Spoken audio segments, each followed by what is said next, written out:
On the 9th of March 2022, hello and welcome once again to another brand new edition of our program, the special interview of Tales of Ajudrami Online TV. My name is Ajudrami if you are watching me for the first time, and welcome to the special interview show. But before going any further, as we continue to celebrate International Women's Day, I want to take this opportunity to say thank you so very much to every woman sitting down there watching this episode. Today we bring you to Fajara, where we are going to tell a story of a legend in many ways, James F.P Gomez, a president of a first division club in Gambian domestic league competition, Hawks FC, and also the Minister of Fisheries and Water Resources. So what a guest today to talk to. But as the show goes, this is a show that looks at the life of people who have toiled very hard to see Gambian sports to where it is today. So I will not do much of the talking. When you are with legend, you just allow them to do the talking while you put the judgments. Thank you so very much, Uncle James. Like it's commonly known by us in this generation, for granting us this interview, despite your busy schedules. You squeeze us in today to talk about you. But first, as we always start, can you tell me and my generation who is Mr. James Gomez? Thank you very much, Haji. First, I will disappoint you because I am not a legend. That's the reason why I wanted my nephew Ibu, Sang, and Alaji to come to be part of this interview. You see, in every walk of life, you have people that means a lot to you.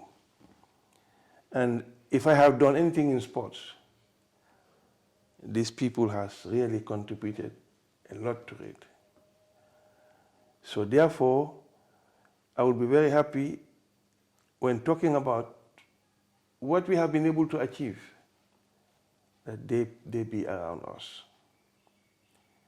So I thank you very much for the opportunity for this interview. My name is James Gomez. I started getting involved in sports long ago. I will not want to talk years here. But I started as an athlete. Yes. I started as an athlete and I used to do distance running. Fortunately, during school sports, I was a champion in 3 miles and 1 mile. Then I became the cross-country champion. I was not very good in basketball, so I didn't play much. In football also, I was not very good, but I played a little. But at that time, we supported Augustinians, young Africans. And then, of course, Real came. We were forced to form a club by the name of Black Star to compete with Real. The forming of that club was an accident because we were all Augustinians, and Moses Trin got an accident. He had a broken leg while playing. So we were all anxious that he should be fixed properly and as soon as possible. So we did some fundraising, and unfortunately we were not able to do this. In between there was a lot of lack of transparency. Yeah. That is the bad of Walidan. Because most of us who were with the Augustinians Club, in sympathy of Moses Train, went and joined Walidan when Obi Konate, the Sehu Sisses and others said, okay, Sehu Sisse was playing for Augustinians. Says, no, we have to form a club, we have to sympathize with Moses Train. That's how we branched off and went with Walidan. Unfortunately, I didn't stay long with Walidan because of discipline. We had some players that were very rude and very indisciplined, and nobody was able to challenge them. Okay. I thought this was not where I should belong. So that's how I branched off from Walidan. And then Pindo had a club we called Dingare. And I supported Dingare, but then there was Hawks on the other side. So I was in between Dingare and Hawks, and Dingare won the FA Cup, The Hawks had a very difficult time when we started. We had good players, good football, big problem with referees. They never allowed us to play our game. And so it goes on. And I think in 1975, before then, there was no sporting goods shop in the Gambia. We used to go to Senegal and other places to buy sport items. So I had this idea and I spoke to the late Hussein Njai. I said, I want to start a sporting goods shop.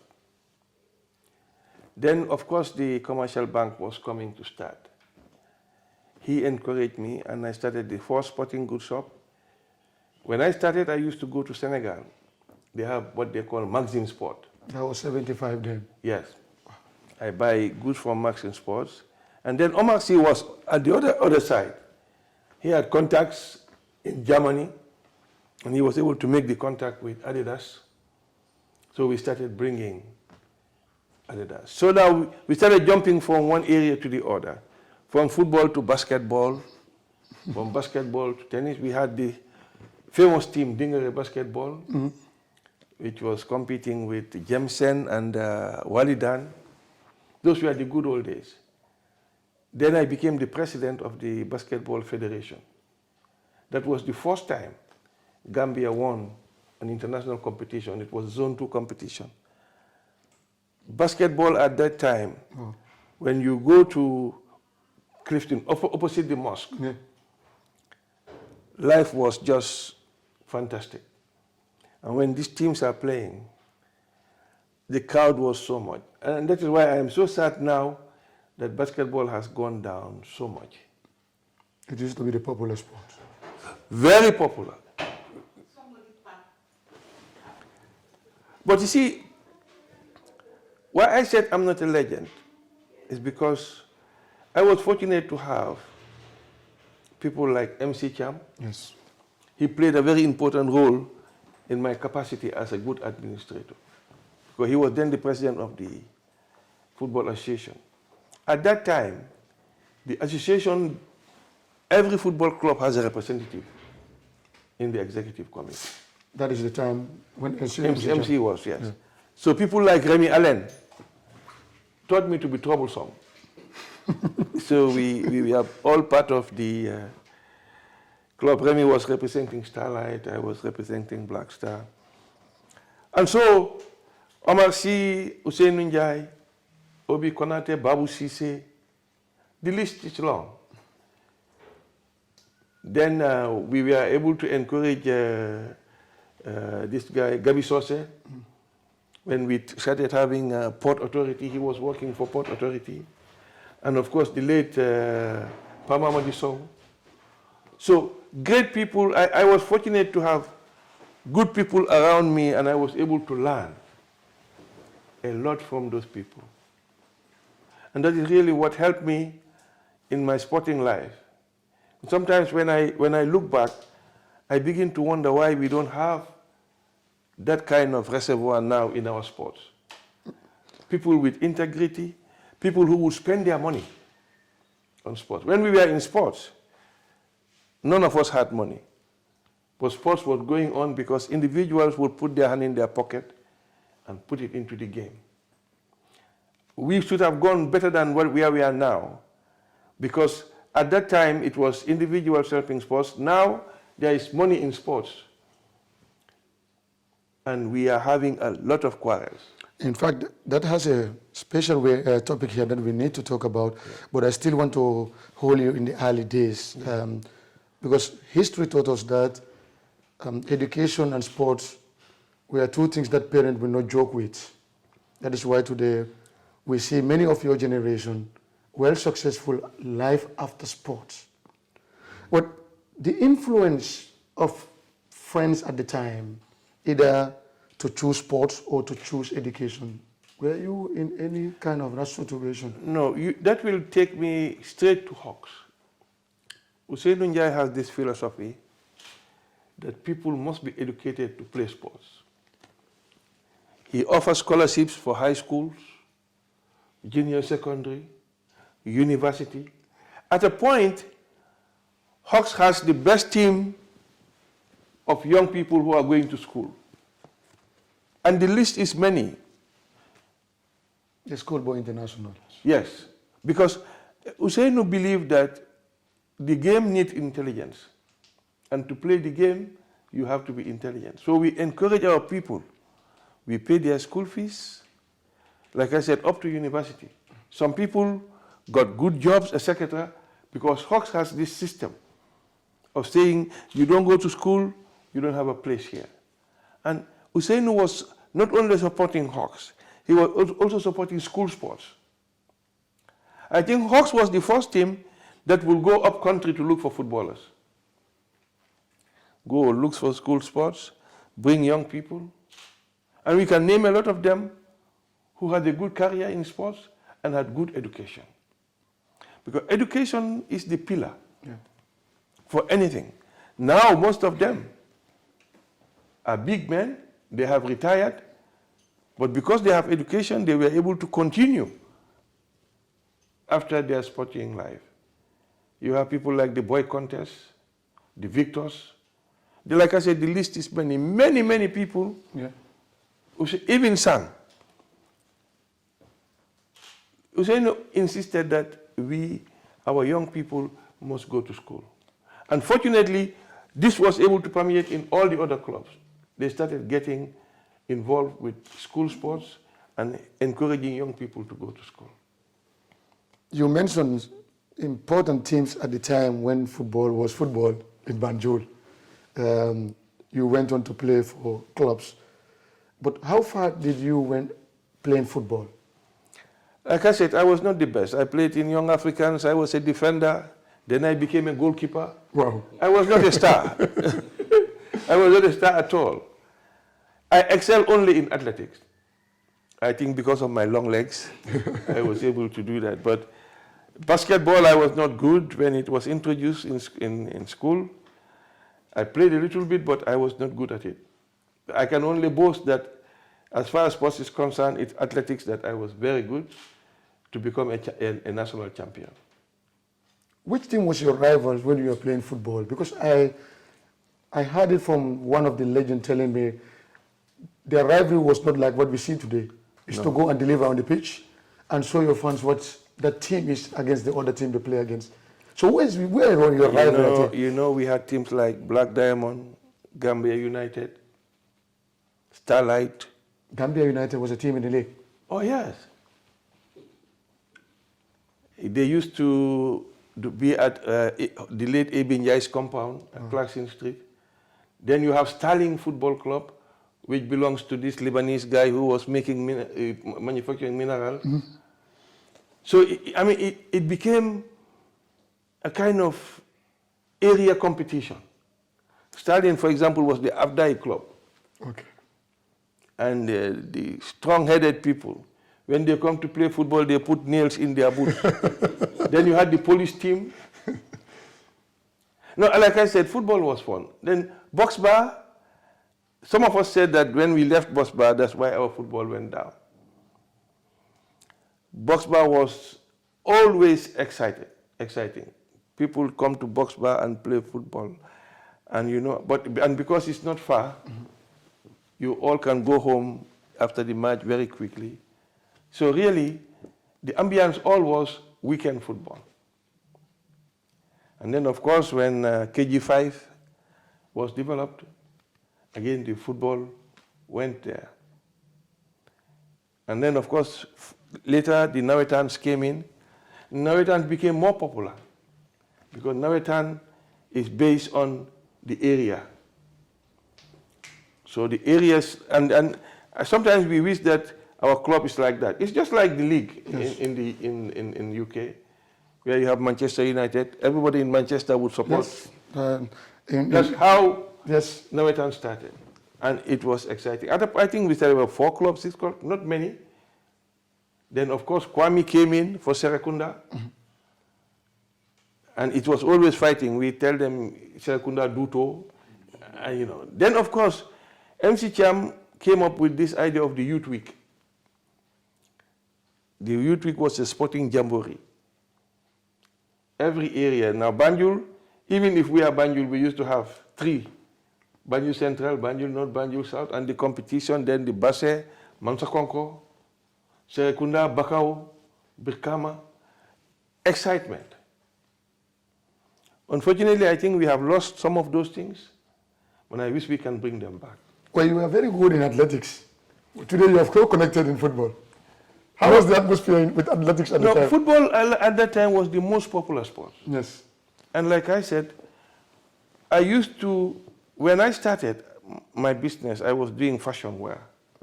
But then I used to go to Dakar to buy trophies and things. Whenever something happens here, you have to go to Dakar. Then I said, no, why don't you start a sporting goods shop? And the most fastest item to sell was football. Football, serious. So that is why, and I think still football is the most popular sport. Yeah. That's how we started. And of course, we are happy that we have been able to make that small contribution in the development of sports in the country. That takes me to the next part of this interview, administration. How did you start administration in sports? Well, I started, like I said, when MC Cham was president. That time, every club will have a representative in the executive. That was when? That was in 1972, I think. Wow. And then, like I said, I had this troublesome big brother, Remy Allen. We were young in the executive, but we were the backbenchers. We never agreed with the old people, we argued. So MC, we became friends to MC. That time, not many people have cars. So after every meeting, MC will take me and Remy Allen to drop us. But that's how we learned administration. Omar Sy was the secretary of the GFF at that point. And we were, like I said, we had very good people who were not, we were very open in teaching us things. I became the deputy treasurer of the GFF when Aliou Mbodj was treasurer. And I was responsible for the gate takings. I collect all the money tomorrow, I take it to the bank and bank it. And so you have responsibility and you become conscious that people are looking at you. Yeah. And that is why I think we were able to develop a lot of experience, gather a lot of experience in administration. So when I got Black Star, I was more or less the sole proprietor of Black Star. Okay. That time you own a team, but you don't go out saying, I own the team. You own your team. You provide everything for the team, but the team belongs to all of us. Yes. You know? So then, of course, finally when I came to Hawks, I was in the executive of Hawks, and we managed. It was very tough, like I said. We couldn't win a match. In fact, I had a very bad incident myself when one day I headbutt a referee because he just destroyed our match. But you know, but all was in the interest of the game. So definitely I developed my skill as a sport administrator through that. Then I went to the Basketball Federation and I was president for 8 years. And then I had the people like Bax Touré, who was my secretary general at that time. And like I said, we had people who, for the love of sports, would do anything. So there was no competition among us. Everybody was interested in the game, in the discipline of what we are supporting. So really that made us very strong in administering the game. And we had some kind of little support from government at that time. Because that's how the new stadium in Bakau came about. Banjul was too small for us. At that time, we did not think of having 2 stadiums. Initially, this stadium should have been behind Gambia High School. In Banjul? Yes. But because of the swampy areas, it was moved to Bakau. So that is how Bakau got the ownership. And when we went to Bakau, that was when Hawks was at top gear. This Hawks name, people still keep asking sometimes. How did this name come about? Hawks. Omar Sy. The late Omar Sy. Omar Sy gave that name Hawks because Hossein we were looking for a name. And then he just said, why don't we call it Hawks? Oh God. So that is how it come. Yeah. And Hawks is seen as a Banjulian team. I don't know whether that is still the way the executive see. Where do you have your fan base from? Well, now, of course, we have a scattered fan base. I think Combo area is more of our fan base than Banjul. Because Banjul have their own team too. They have Banjul and Banjul United. Yeah. So, but our fan base, we would say, is in the Combo area. Well, the Hawks' impact in our national team has now been seen by many Gambians. And we've seen Hawks produce many players for our national teams in the past and now present. But that doesn't reflect with the team's success in the National League. Why do you think that is the reason for? Well, you know, football being what it is, I told you about our problem. It's not a hidden problem. Our problem with referees has been a very serious one. I think it has minimized now, but at times we used to think that the referees don't want us to win. I think at one point we had either 7 or 9 players in the national team. Yeah. But the Hawks has a philosophy which is not financial driven.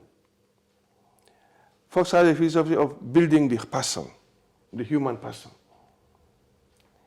If you see all our players that have gone out to play, you begin to ask, where is the money with Hawks?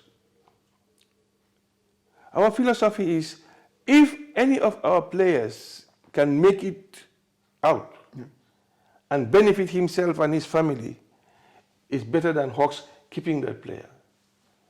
We were not giving out our players for money. You can see now we are getting the benefit. Oh, yeah. Because some of our players were like the Barros. Well, He will come here and say, I will take responsibility to provide you with kids. I will give you balls. I will pay your allowance for so long. And that's the idea. But we are growing. Because as the game is becoming professional, we want to be professional. Well, honestly, we say that Hawks is one of the most richest clubs now in the Gambia. It's not. It's not. We are trying. See, we want to leave a legacy that those coming afterwards will have something to show. And that is why, in a small way, we are planning, whatever little resources we have, we plow it back into the game. We are trying to build a future for the club. And that is why I know Sang will not be happy if I talk about it. We now have a place in Kabakel. We are developing a ground which will be our home ground. This helps to decentralize football in particular. But that's the idea. And then, of course, we hope we will have a bigger fan base. Because the people in Kabakel are working with us now in tandem in developing that area, all the young people, etc. So if they have a good football team there, they are going to support the team. Could be breeding field for Hawks Football Club. Of course. Of course. So we can see the benefit. But one thing that Gambian said about Hawks is one of the most organized club in our league competition. But what is it that you are doing different that other clubs are not doing? Well, you see, I think one thing that has made Hawks lucky is the discipline. And you know, Hawks you go to Hawks, you don't say Kile Komom. Nobody owns Hawks. We all own Hawks. Obviously, as players, we are all the same. You come to see our discussion and argument, you say, what's this? But that's the whole idea. If you own something, and if you belong to something, are two different things. Yeah. We are fortunate. And now we have a young cadre of executive members who belong to Hawks. And they bring in great ideas. And that is the reason why we hope when we go professional, Hawks will be one of the best teams. Because now as we speak, you can see we have got 3 teams. First division, second division, third division. We are looking at the future. It's quite expensive to do that. But like I said, we are not interested in having a big bank account, fat bank balance. We are interested in building human beings. And that philosophy is going to remain with this club. That is why we are so happy that we have got a lot of young people being part of us to keep the legacy, and to continue with the philosophy of the club. Yeah, you talked about my next point, which is most of the clubs in the national team are owned by individuals. Communities do not have ownership to teams, especially in terms of bringing our people to take ownership of that team from that particular community. And many believe, especially the Gambian fans, that is one of the reasons why it is difficult to professionalize our league. I differ. I think the GFF could have made this game very popular. I have spoken to them on several times. Young people today, the majority of them don't have the resources to come to football and pay. But if we had a system where we separate 2 pavilions just for young people, say school-going age, free of charge. That's interesting. Then you have the other 2 pavilions to subsidize. Then everybody will come to football. But when you want to charge people money every time, the young people don't have the resources to do that. Now GFF can develop a scheme. Because when football is popular, you get more advertisement. People who advertise, they want to see people around. Oh, yeah. But if you have a system where you can get thousands of people watching a match, advertisers will coming to you. So we have to develop, GFF have to develop that strategy. How do we get people to come and watch our matches? How do we attract investors to come and advertise? And the only way you can do that is to have a scheme where you can provide tickets for those who are not able to afford it to come and watch the match. They like the game. Every young Gambian likes the game. Yeah. But let's say you are living in Banjul. To come from Banjul to Bakau, I don't know how much now. You're going to pay almost $30 or $40. Now, then you have another $100 to pay for the match. And then after the match, you have to go back. Yes. How many of us can afford it? Very difficult for fans, though. Right. That is why you have to create, and even there, you can get sponsors to pay for that indirectly. For example, I can tell you, Gamcel will be too happy to say we have 2,000 people here. We are providing 5 buses to drop them at Bakau and Serekunda. Yeah. They will sponsor that. Because it published their name. Yeah. And then we have different companies who are here who can do different things in football. But we are unfortunately not attracting them, including myself. You have to commercialize the things now. Yeah, when you have a Premier Division match going on, yeah. I wouldn't go to the stadium. And of course, they have popularized their game so much that everybody wants to watch it. We must do it here. And it's possible. Just look at Senegal.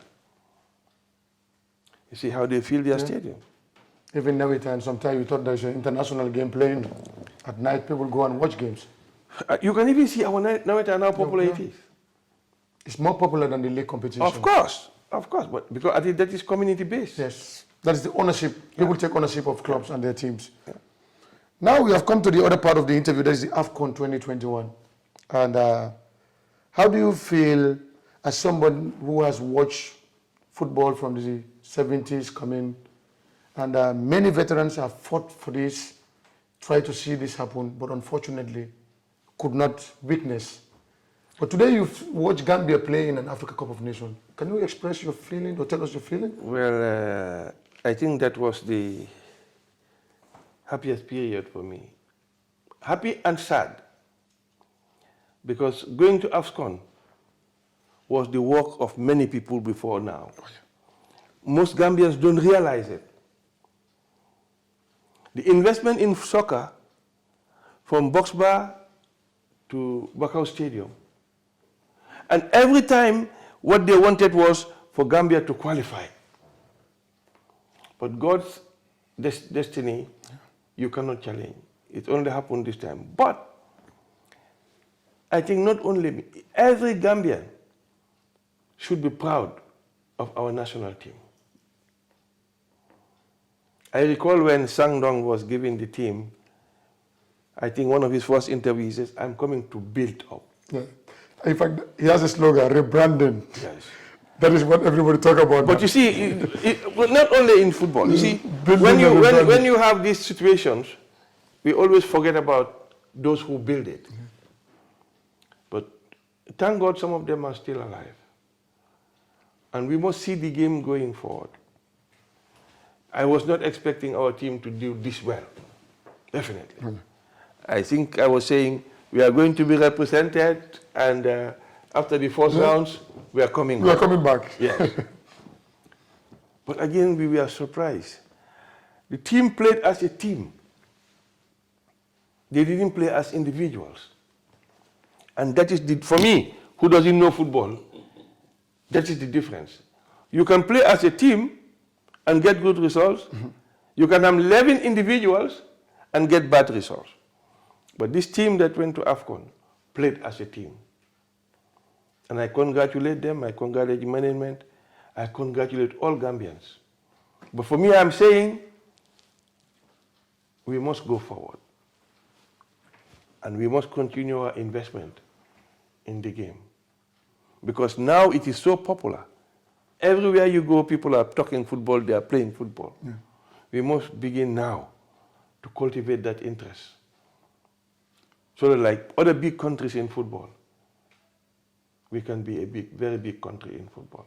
And that is possible. Will we see the impact of this performance of the national team now, or we still have time to see what exactly this performance at the AFCON mean to Gambian football? For me, I think we should begin to cultivate. You see, the interest is too high now. We went to AFCON, nobody expected it. Yeah. Where we got to, nobody expected it. So let's go back to the schools, youth football, and build coming up. So that by the time you have them 16, 17, 18, they are playing good football. And I think our aim should be, we must get players in all the Premier Leagues in the world. I don't want, of course, it's good to go to a second division team, it's good to go to a third, but I want our players to go to the big league. Play in France with the PSGs, play in Germany with the Bayerns, play in the UK with the Liverpools. That's what our aim should be. And you can see the difference between us and Senegal. Oh, yeah. So we must aim to produce those good players that can play in big leagues. And to do that, we must develop our league. Most of our teams here are very poor. That's not good for football. Football is a very expensive game. So we must continue to invest. And I am proud to be part of a government that was able to invest so much in football, particularly in sports, these past 3 years. We've seen chartered flight for national teams. The government has spent over $125 million. So that is not a small amount of money. It's not, but we should have spent 500 if we have it. Will this encourage the government to do more now? Oh, well, this president, unfortunately, likes sports. You know, he's an Arsenal fan. Yeah, I think we see something in that because we are all Gunners. When we came to his government 2 years after, we were all saying, how can we get money into sports? Yeah. And we were trying, oh no, okay, telephone, SIM card, $1. Yeah. He said, okay, let's have a cabinet task force. I'm the chairman of that task force, to look into how we get money for football. This good thought came about the international calls. Government used to have percentage on the international calls. Yeah. So he said, okay, let's take 1.5% and give it to port. We started, and then the Ministry of Information, Ibrahim Sheila, says, no, we are having 2.5. Why don't we give it so that they can have 5? Then the Minister of Finance says, we will forgo all. Oh. And fantastic. We see the results. The results are, this is what hill to your. So we must encourage government, because we have to change the laws also. When somebody gives you a donation of $1,000, he has to pay tax of $250. We have to look at our laws, particularly our tax laws, so that people will be able to give to the game and make it more popular, make the footballers see the benefits of playing football. I am coming to Hawks, but you just touched something that I will not let go. It's about the support from the government side to sports. When you speak to that young athletes at the Independence Stadium, will tell you football receives more than any other sport. We all know football cannot be compared with athletics. But as somebody who does athletics during your early days, and a senior member in the current executive cabinet of this republic, what do you think, should we do to change the perception of how Gambian think about this coming from the... You cannot change that, but to be realistic, every sporting discipline in this country benefited from the sports levy that the government has done. All of them. Cricket, basketball, volleyball, athletics, all of them you could see. When the volleyball team went, when they came, what the president did, Gina Bass. Qualification. No, the government is putting money in all the sporting disciplines. Of course, football is the most popular, not only in Gambia, but in the world. Yeah. And it's not a cheap sport. When you give million, everybody knows you give million in football. Yeah. So that's the problem. If you don't know sports, you think that way. No, they are spending too much for football. No. If you compare the population, how many thousands of people are playing and following football compared to the other sporting disciplines? No, you can't compare them. So that is what we must stop that. Football rek lañ xam, football rek la ñoo def xaalis. No, that's not correct. Well, we're just coming to them because we can't keep you that long. Almost need to. But let's go back to the AFCON team. The revolution in this team is your former player, and he rose through the ranks. He was a junior player. I recall when he scored from the center on the field, when he kicked, everybody was like saying, where is this boy coming from? And that reflects in the Africa Cup of Nations. With his size, teams were not giving him chance at any point to kick. That is Musa Barrow. Will you say the Hawks system work well or is working well for the country? The Hawks system, not only now,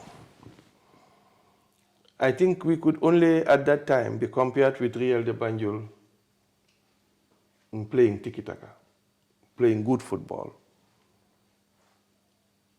not hitting from the back to look for a goal, but building up from the back to come and score a goal. That's the way football has to be played.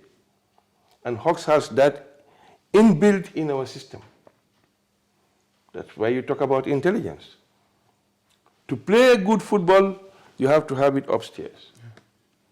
And we are lucky we have old footballers, like the Jobs, like the like them all sitting here. You have some who would put into the young people that energy, that instinct.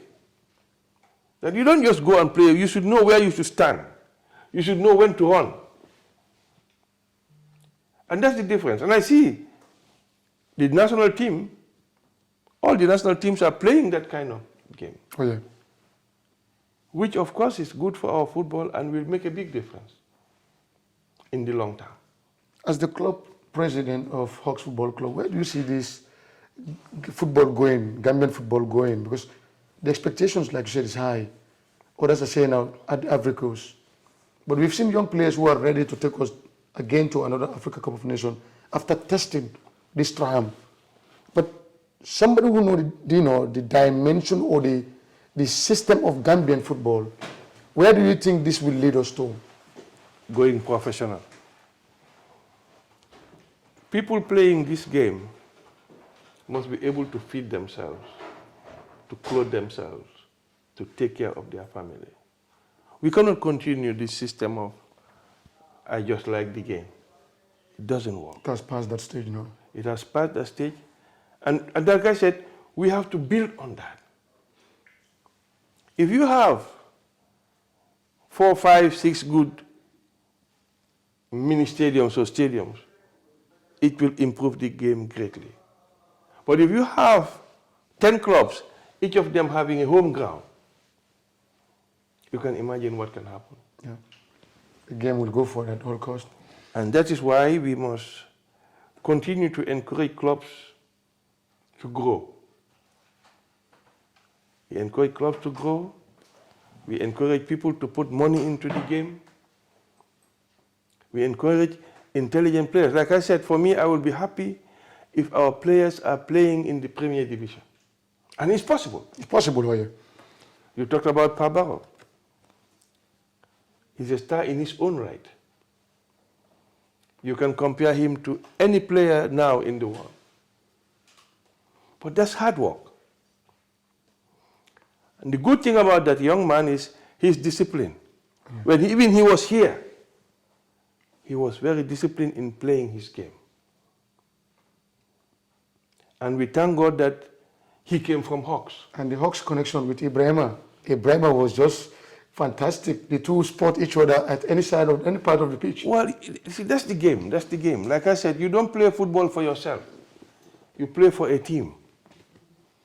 And our philosophy has always been that our players must play for the team. We've come to the end of this interview, but I have one question that I will ask Uncle James to this generation.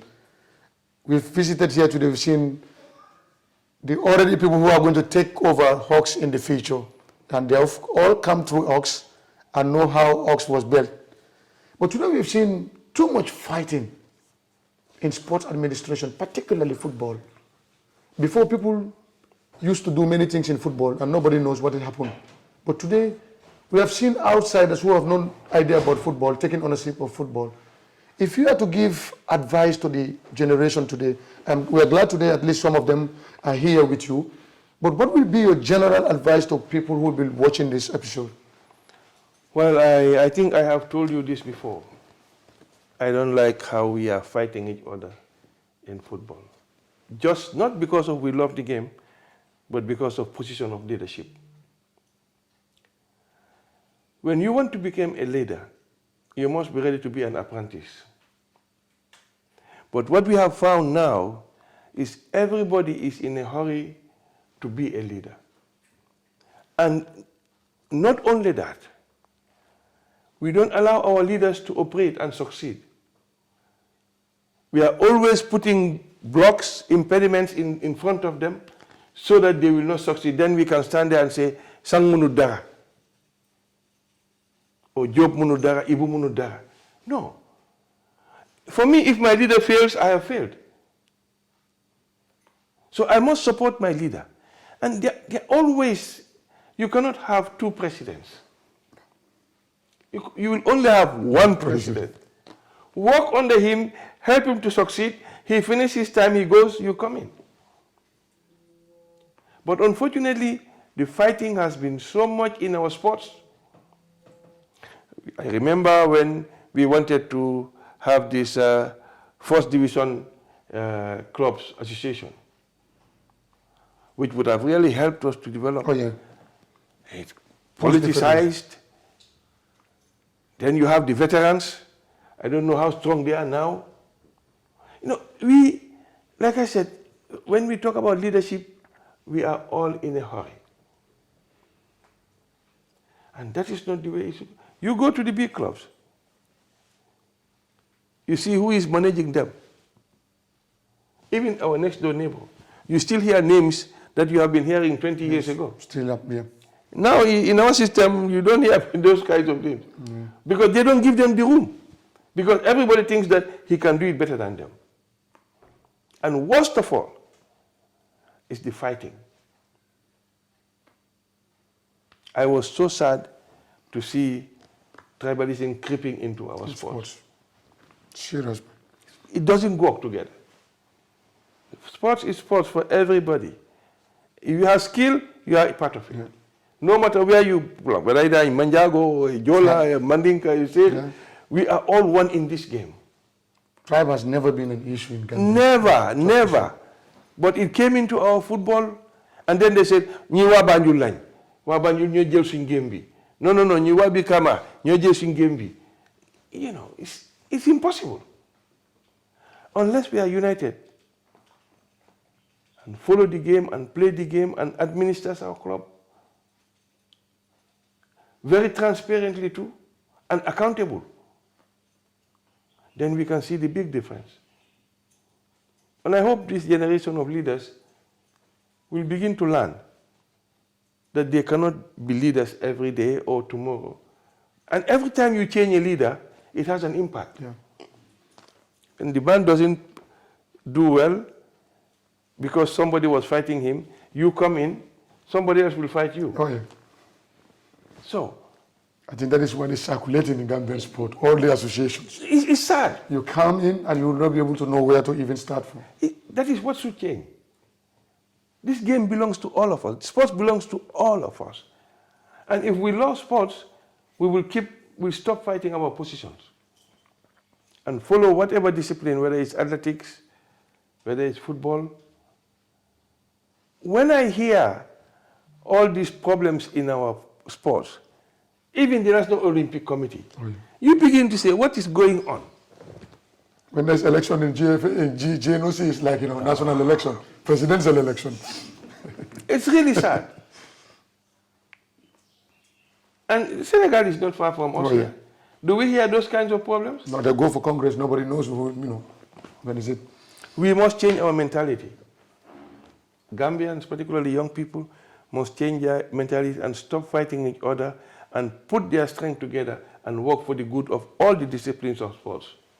Then we will make a difference. Hawks, what are you expecting this year? To be one of the best clubs in the Gambia. This year we are not doing badly. I think we are 5th or 6th. And it's only 3 points difference. We told our manager we want to win the league.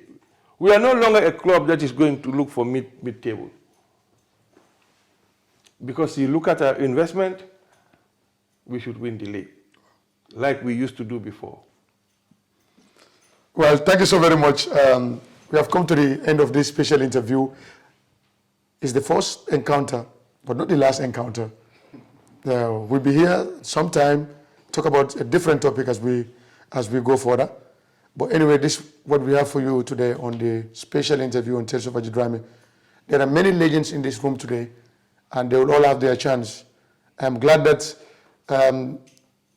Uncle James was able to bring some, names in this house today who have done well for this country, and those are the people we're looking for. So maybe one of them could be our next guest next week. Thank you so very much. Keep following us, subscribe, follow us, send us your comment. We want to know, what do you feel about our programs? How do you feel about our videos? It's you that we serve. I've been the host. Thank you so very much, Honorable. Thank you. And we pray for your continued health and long life so that we can come here, take some very, very good information that will help the generation. Thank you so very much. Bye-bye.